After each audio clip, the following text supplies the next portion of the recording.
Okay, yay, Kat, welcome again. I'm Elizabeth. I'm Deborah's assistant and right-hand gal. I want to share with you before we get started, before we dive in, just a little bit about Deborah. Her genius is creating a clear vision for the CEOs that she works with, their teams, also specifically making that vision a reality. With decades of C-level executive and team coaching experience, Deborah challenges her leaders by inviting them to create a collaborative, vibrant, responsible, and joy-filled culture, which fosters highly desirable results. Her practice is shared in a diverse range of industries: high tech, wealth management, engineering, healthcare, marketing, and more. She's Wonder Woman. Thank you. Sounds like it. But not That's true. a little bit about our wonderful Deborah. Thank you. I'm human. I want to open today with a thought. We have an article from a Fortune article, actually, that was just released. I wanted to share with you just a little bit from it. And I think that this hits kind of the wellness, well-being, mental health, kind of our goal for today's talk. So here we go. The Great Resignation has led to a great revelation about the place of work in our lives. People aren't just quitting their jobs, they're rethinking what they want out of life. What people are resigning from is a culture of workism, the idea that we're defined primarily by our work, and everything else, i.e. life, must fit into the increasingly small space that is left. And they are realizing how backwards our thinking about work life has been. At the same time, the Great Resignation continues with a new record number of workers, 4.5 million to be exact, that just quit their jobs over the holidays just a month ago. Among the key reasons are burnout and the demand for more flexibility. So according to recent surveys, 76% of workers want more flexibility about where they work, and 93% want greater flexibility in when they work. But it's not just flexibility for its own sake. Behind the desire for flexibility is a desire to recalibrate relationships between our lives and our work. That is what is at the heart of the great reevaluation. People want their lives to come first. Sorry, that was like a tongue twister. So Deborah, I want you to talk about just the whole mental health conversation and where we're going with this in a sense of the well-being post and COVID as it continues. Yeah, beautiful, beautiful. I love that article. So welcome everyone who are going to be joining, listening after. Kat, thanks for being here. Just wanted to say this is a perfect and timely article. And I'm sad that we're having this experience in the world, that it's taken this for us to have to wake up to that we're more than workers. And my story and belief is that we've kind of lost ourselves along the way, especially even when we've gone to school. What we've been measured as in terms of what success means, what we need to achieve in order to be successful, how we get from point A to point B, how do we graduate from high school, how do we get into college, yada, yada, yada, right? And I think most of us have never taken, hi, Steve. I think a lot of us haven't taken into consideration, what are we doing from a very young age, right? We've just kind of shown up and have done what we're told and been good little soldiers. And of course, everyone's had good intention around it. It wasn't, bad intent. However, we were never really asked from a young age, what do we love doing? What ignites us? Even what's our purpose. And so it's taken, I believe, this opportunity, which I hope we all use this as an opportunity. And I think that people are like, I'm taking this as an opportunity to claim my life back. And what better gift that gives me so much joy. I could cry because that's what my work has been about for the last 20 some years, is waking up these amazing CEOs, business owners who have achieved so much in their life, but they've also lost themselves. And so I look at this as an opportunity to, what does our heart say instead of just our head? What does our heart have to say about who do we want to become? What ignites us and what we want to do? How do we lead our life first and foremost? Because how we lead our life is how we show up in our relationship to ourselves, in relationship to the people in our world, whether it's our spouse, our coworker, our boss, whatever that is. So I think that this is very timely and exciting, and it's an opportunity to revisit, what am I believing about myself?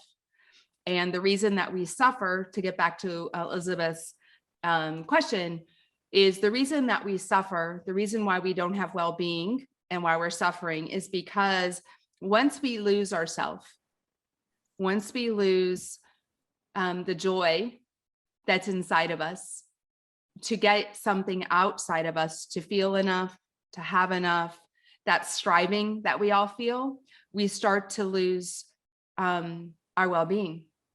And so my work is around, how am I responsible for creating the life I want with my thinking? How am I responsible for my emotional intelligence, which is a whole other emotional intelligence trained, how to listen to our emotions, and also how to listen to our body when our body's exhausted. And what have we been taught? Push through, there's no rest. Well, that doesn't work for us anymore. And so I think that this time is perfect for us to do a complete turnaround in that. And I'm thankful that people are doing that. Steve, Kat, I'd love to hear Kat, where are you, or Steve, where are you hailing from? North Carolina. North Carolina. Welcome. Okay, great to have you here. And Kat is from, did you say New Jersey? Kat? Yes, New Jersey. Okay, perfect. Yeah, and we're recording this just so you know, so we can share this with everyone else who has signed up. Does that, you guys, what do you think about that? Does that resonate with what I'm saying? It does. Mm-hmm. Yeah, I actually, this role that I'm in now, it was, I guess, part of the Great Resignation. Before I realized, before anyone really started putting a name to it, I come from fashion design, and everything you said really resonated with me, from going to school and what you're doing. And, I had, it was a fun path. I thought, okay, if I try to make money off of this hobby, it'll be great, but I really wasn't feeling that fulfillment. So I ended up leaving my job, especially, with work stress and personal things that were going on. Like you said, you kind of lose yourself in focusing on the career and focusing on the job and what you're achieving out of it versus reflecting inward and seeing, like, is this serving me? So I left my job in August 2020 and took some time off, recollected myself. I spent most of 2021 just with a lot of self-reflection, and ended up in this role that I'm thrilled about. It's just it's much better. Yeah, so everything you're saying completely resonated with me. Thank you for sharing that. I'm thankful for that. Steve, what about you? What is that? Does anything resonate with what I shared? Yeah, I guess I think although I did leave a job a few years ago and changed, I'm also at this point, I think, trying to reinvent myself a little bit within my current situation. And I'm also thinking, so I have some people under me as well. How do I encourage them, or how do I provide opportunities for them to move into places that work well for them? And what roles are they in right now? Or are you thinking about keeping them with you, or redesigning roles, or what does that mean for you? Yeah, so I'm at the university, so it's a little different, more of a sort of nonprofit educational research. And so people usually are coming through for a somewhat limited duration with, a course or degree, that type of thing. Although we do have some employees that stay on longer. But even those ones, I think some of the thought is, how do you sort of create new niches or opportunities for them as well? And in my own life, I guess we're starting to launch our kids, and so that's another phase as well for us. And suddenly it seems I really should spend more time with my kids. And how do you do that? Yeah, because one day they will be there. Yeah. I just launched my little one. She's in on your end of the world, Kat. She's in DC. So yeah, it's important. And Congrats. I love, thank you. I love that you're wondering about that, Steve, because the thought that comes up for me is that you are interested in knowing what might support the people that work with you. And that's huge. And I wondered if you even asked them what what they might want to do to be in that role, like what excites them. And the reason I ask that is because I find that very few leaders ever ask their people, even if they're in the role, not saying change the role, or they might, but what is it that they most love doing at work? What ideas do they have? What brings them joy? And when people are open to a conversation right there, the conversation to be asked, the conversation to be heard is pretty much everything. It's about 95% of it, because most of us haven't had a conversation. We fall into the workism, which they mentioned earlier, of do this and get it done by 5 o'clock. We're treated more as robots versus I'm a human being that has thoughts, feelings, desires at work and outside of work. And so I think, Steve, just a friendly toss, I'd love to hear your feedback on that, is asking your people, what is it that they foresee while they're there, and what lights them up, and what difference would they want to make, and how might they do that? Yeah, I guess I would say, and first of all, that's a super suggestion, and I guess we're doing a little bit of that. But it seems to be maybe some individuals are more open to that, and more, maybe they're already kind of moving that way, so those conversations are natural. Mhm. I would like to be better, and frankly, I may not be, at kind of opening up those conversations. Mhm. Yeah, thank you for sharing. And I think my want for you is not to be hard on yourself, because we're all learning, right? We're all learning this. And I think we haven't been through this exact situation before. And so how do we make it spacious and friendly for all just to learn? And isn't it all just about learning, really, in life? If we look at it that way, if we don't have such a strict right or wrong, and this has to happen by a certain time. And this is where my work comes in. This is, I'm a conscious leader. I work with CEOs and business owners around how they unconsciously create what they don't want, because 95% of the time we're unconscious and we're reacting to habit and our unconscious autopilot thoughts, behaviors, and feelings.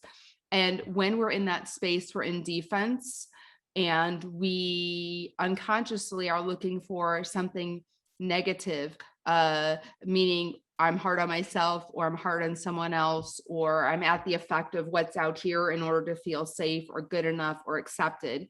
And the work that I bring to a workplace is, how can I be radically responsible for what I think, how I feel, what I'm creating? How can it all just be for our learning if there isn't a right or a wrong, and I have to judge myself for the situation? So I just give you that friendly toss too, Steve, like how can you just be really spacious and be on a journey with them? Yeah, there's actually some advice someone had given me, saying you have to create a positive environment for change. Mhm. So being hard on yourself is counterintuitive, right? Because you're not even able to experience those positive feelings that come with that change. You're caught up on the negatives. But actually, are you familiar with dialectical behavioral therapy, Deborah? I don't use that. My training is in consciousness and Mhm. emotional intelligence, and then Yeah. I'm also Enneagram certified. So I use the Enneagram as a pattern Mhm. that keeps us where we are, but also how to break through that pattern. Yeah, because it reminds me there's some crossovers there, like eliminating the black and white thinking, and it's all incredible tools. I've experienced it through that. That was something that I did. So hearing everything you're saying, I know there's a lot of power behind it and a lot of change that can happen, a lot of positive change.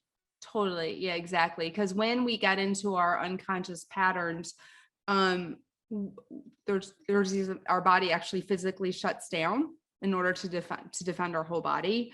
And when it does that, we aren't even fully breathing. This is science now. And when we're not fully breathing, because our muscles are tightened around our rib cage, we aren't even able to actually to think very far. We can't actually think. And cortisol starts to race through our body as if we're at threat. And that's how most organizations run their business.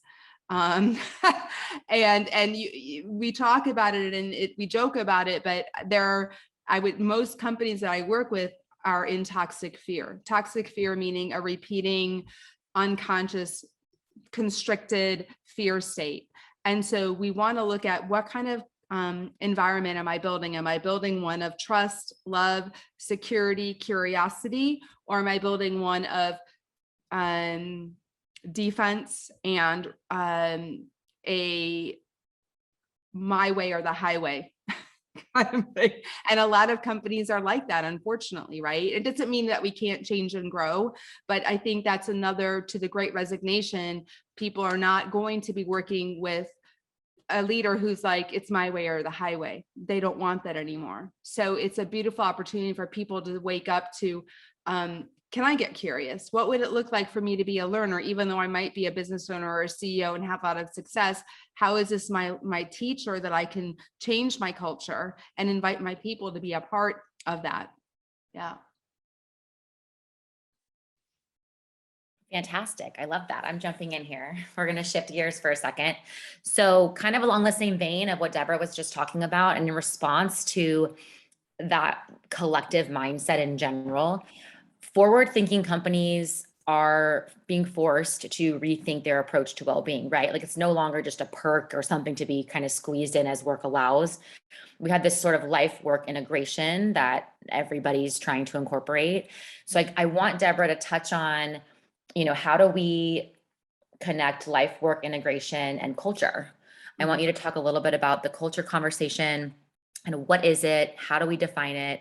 Why is it important? How do companies and leaders make these adjustments for their people that work for them? Yeah, it's a loaded, and I love your feedback too, Kat and Steve. So this is loaded. There's a lot here, right? So culture is really what's allowed, what's allowed in terms of conversations, usually blame, shame, drama is a big part of cultures. And versus what I had said earlier, curiosity, openness, trust, and love. How do we get to that place? I always tell my CEOs and business owners, your business is going to go as far as you go.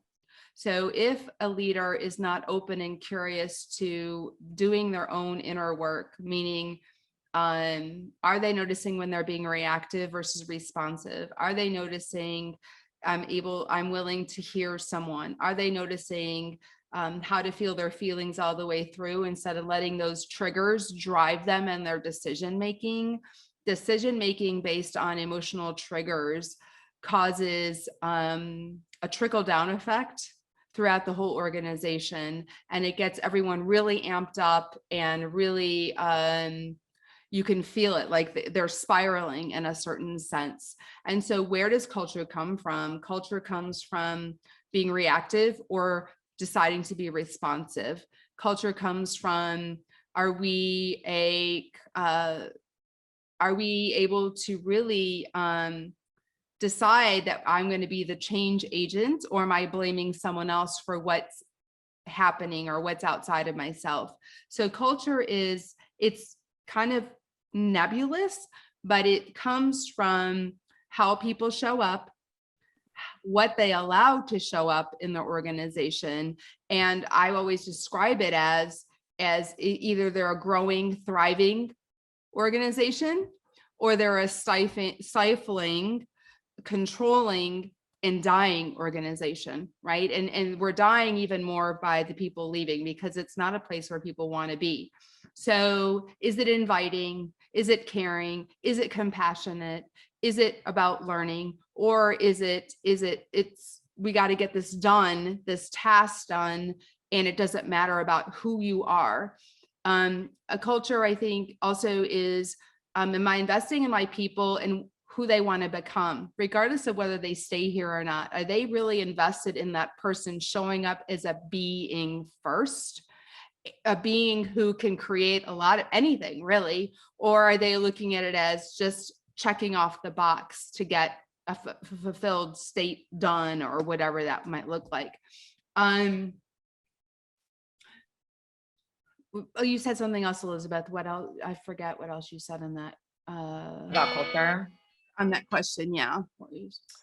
asked you about what it is, how we define it, why it's important, and then how we can make those adjustments inside on the Yeah. inside.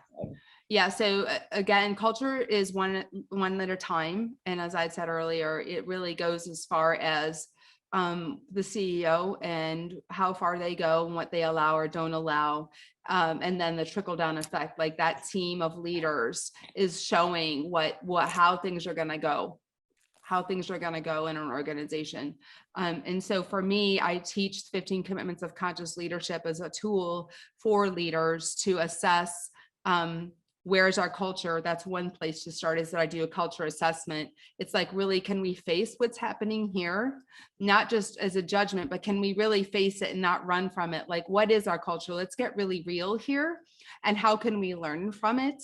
So I do a culture assessment and then tools around that. So the first two commitments are, one, to take radical responsibility. When I get a result I don't want, how did I unconsciously create that and take ownership over that, versus blaming it on someone else or being in a victimhood of like, oh, it's something outside of myself and I have no control over, but taking responsibility for the change that you can't be the change around.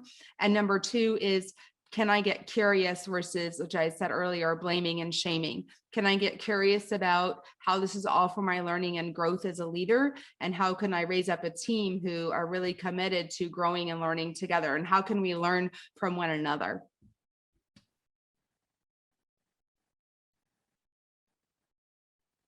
Are you there, Elizabeth? Yeah.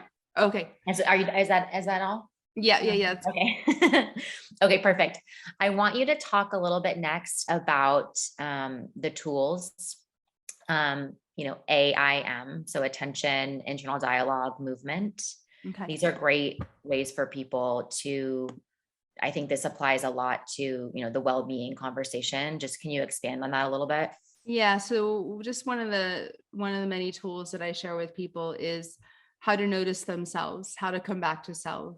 And one is a very simple AIM. A is for attention. I can decide in the morning what I want to set my attention towards for the day, to think ahead, to be prepared, instead of like darting out of bed, taking the dog out, dropping the kids off at school, grabbing something to eat, getting in the car if I'm going to work, or hopping on Zoom. It's, could I take a pause for even just 5 minutes in the morning and be planful around, what is it that I want to create? Who do I want to be in my creating? Like, really have that attention. I is internal dialogue, noticing what I'm believing. Since 95 to 100% of our conversation in our head is negative, it's usually, or not usually, friendly thoughts we're telling ourselves. So it's starting to notice, what am I telling myself? And a lot of people that I've coached who are amazing leaders, they will unconsciously believe they are not enough and they don't have enough. Well, if we believe we're not enough and we don't have enough, guess what's going to drive us? A lot of fear and scarcity, right? And scarcity breeds scarcity. We can never get abundance out of scarcity. So I always tell people to notice your internal dialogue in your pause. And is it something that you want to hold on to? Neuroplasticity shows that we can rewire our thinking, which brings our behaviors and our feelings. So if it's not a thought that you want to hold on to, we must then reprogram, just like we automatically, unconsciously took that thought in as something that no longer serves us. We must practice that much to do the reverse of it. How could I be enough? And I have enough right now. We might not believe it or feel it, but starting to tell ourselves that, eventually the emotion matches that thought, and then our behavior changes. The only thing we could ever change for ourselves is our internal dialogue, which creates the emotion, which creates the behavior. It's the only way we're going to get a sustainable result in any area of our life, personally or professionally. And then M is movement. So our bodies need to move, and there's biological chemistry and there's biological intelligence. This is science as well, that gives us understanding and wisdom. So moving our body, instead of just, especially now, being stuck at a desk, at the computer, it's get outside, go for a walk, take a breath of fresh air, get into nature, because nature is in perfect balance at all times, and use your body to get beyond just yourself. And then so that's aim. So one really important thing I like to say is notice the 3 lanes in the world. In my lane, I like to say that there are 3 lanes: my lane, your lane, God, the universe's lane. We can only control what's in our lane, but many times we get into someone else's lane. Oh, I better not say this because they're going to be upset. Well, that's their lane. Or I better do this so they're happy. Well, that's getting in their lane, because we can't change someone else's thoughts. We can't change someone else's feelings or behaviors. So it's learning to stay in your lane and allow other people to just do what they want to do in their lane, and hold a loving space for them to do that. We can't, if we try to control them, that isn't very loving either. But if we try to control the outcome as well, that isn't loving to us, because we can't control the outcome. Yet the ego thinks it can, and then we suffer. And then God, the universe, right? Trusting that there's a loving space for all of us that holds all of us.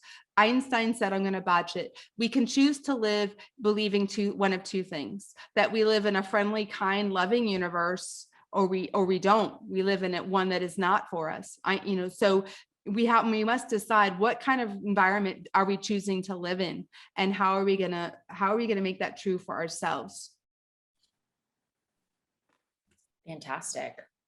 We have about 5 to 7 more minutes. Deborah, would you like to open up a discussion at this time? Yeah. Do you guys have, I'd love your feedback. What are you experiencing either in your workplace or your family or your friends, or what has your journey been like? And yeah, would love to hear from you. Oh, first, thank you for your insights. That's really great discussion insight. And that comment about I like that one. You can, I call it reinvent yourself, but you can think new thoughts. And I'm possibly a little older than some people on this call, but I believe you can still learn things later on in life. And I've seen people do it, and so it can be done, but it's about attitude. And then I think the other one that really hit home is, we do have some control over ourselves. You cannot force another person to think something or feel something. You can encourage them, but and to kind of let go of some of that. You simply cannot force someone else to do something that they don't want to do. But that idea of like listening to people and seeing what they do want to do, and then thinking about how they slot in, that seems really good. And I was also thinking about being, I'm gonna call it, in the middle. So there's people above me and people below me, and of course lots of people are in that situation. Maybe everybody in some sense. That's also a challenge, I think, because again, the people above you, you have maybe influence, but no, can't tell the boss what to do. And so, some of that sort of, what's the culture that's sort of coming down, and you have to exist in that if you're going to stay in the same institution. Now, if you move, okay, but sort of, how do I still leave myself room? And I really like that one of being kind to yourself. Okay, acknowledge those constraints, but you can still be kind to yourself, and you can still do things in that space. So anyways, thank you. Yeah, you're so welcome. And I just want to say that I know that I hear a little bit of concern, like from you just now, that there's someone over you, and so they are used to doing things a certain way and have a structure built. And that's where I think I'm not saying to do something, but my hope is that the people that are above other people would start to be open to hearing others, especially during the Great Resignation. Like, this is the time, because if they don't start listening, this is the call and the wake up. People are going to leave because they don't want to be at a culture anymore where they're not heard and appreciated. So especially if we want, even an institution of growth, of learning, what a better place to try some of these tools. So Steve, too, I just want to toss it out there. If you're ever open to, I teach the 15 commitments of conscious leadership to schools. I'm going to be speaking at Vanderbilt in April. If that's something of interest to you, to start to open up, how do we have conversations? I'd love to have a conversation with you down the road on that too. Super. Yeah, I'm open to that. I may, if it's all right, I may forward some of your information indeed to the people above me, Yeah, because I think that could be potentially very, very, very helpful. absolutely. Absolutely. Thank you. And Thanks. I think too, with students, that's my concern, guys, is that, suicide rates, I don't want to bring that up, but I am going to, right? People are suffering so much, especially the young ones, 12 to 32-year-olds, because they, unlike me as a child growing up, they're bombarded by social media as to what people are doing and success, and they're feeling not enough. And they have more opportunity to compare themselves than we ever did. And that's just one of the reasons. And they've had way more work and homework than I ever had, and measured as to what their success is. And so I really want to change the way we learn. I really want to be a part of that change for schools, for universities, because we suffered enough, and I don't want these dear young people suffering anymore. Thank you. Mm-hmm.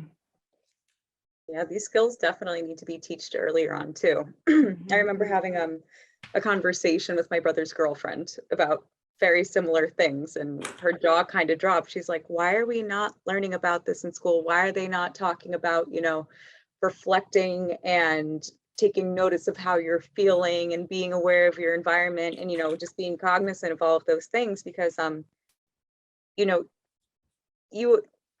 people are a product of their environment, sure, but then how we take that information and, whether we decide to make that change or decide to keep perpetuating that environment, two different things. So it's so important to take that self-reflection time. And like Steve said too, realizing that you can't control others, as strange as it is, I think that if everybody takes the time to reflect, they'll realize that's a tough one.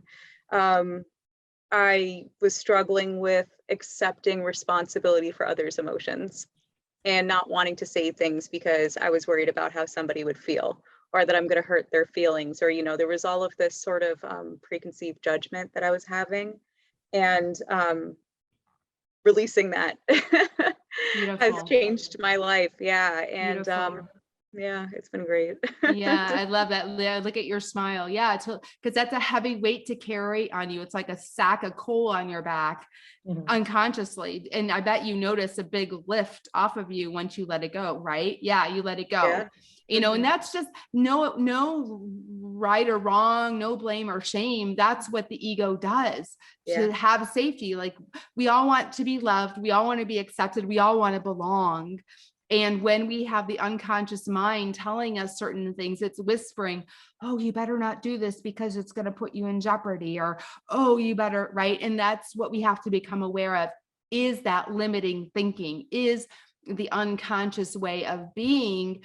Again, 95% of the time, that's keeping us in suffering. So noticing our beliefs and changing them is the answer. And I want everyone to know that they can do that. We can all do that. We all can do that for sure.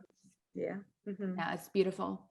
So I think before we hang up, I know Elizabeth's gonna share a few things, but if you all, we're going to be offering something around well-being and our heart and love in January. So it's going to be free. We're going to be offering that so that people can jump in and start to experience some tools around how do I love myself. Right. And that's something we haven't talked about either growing up, like love yourself, like, oh, that's being selfish. Well, no, we need to love ourselves so we can care for others. Right.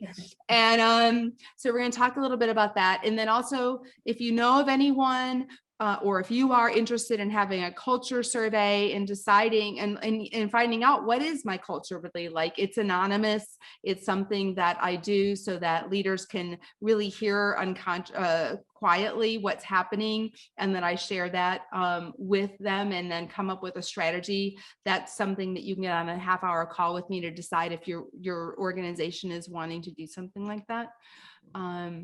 Elizabeth, did you have any? Fantastic. So Kat and Steve, if you guys are both okay, if you both are okay with me following up with you after this, and I'm happy to connect you both via email and independently, together, whatever you're comfortable with. We're going to try to get you scheduled for that culture survey. And also I'm happy to share more about these meetings we're about to have. They will start, they'll be weekly, actually starting in February, first week of February on Thursdays for about 30 minutes. focused on well-being and self-love, and we're super excited about it. Mhm. So if you both are okay with that, I will be sending you some info. Yay, you're both on mute. I can't tell. Oh, sorry, thumbs up. That's Yes, okay, it sounds good. great. Yeah, give me the signal. Yeah, and Very bring, good. That's great. yeah, Awesome. bring your friends, guys, because I love this Yeah. conversation. It's awesome. I love that we're together in this, and more, Yeah. we can go further together. So I just appreciate you guys Absolutely. for being here. Such a blessing. So saying thank you. Thank you both so much. Thank Yeah. you. Thank you, Yeah, Deborah. Thank you, wonderful. Elizabeth. Thanks, Really guys. appreciate Thanks, it. Kat. Thanks, Steve. Thanks, Bye. Elizabeth. You're welcome. Bye, everyone. Bye. Bye-bye. Thank you.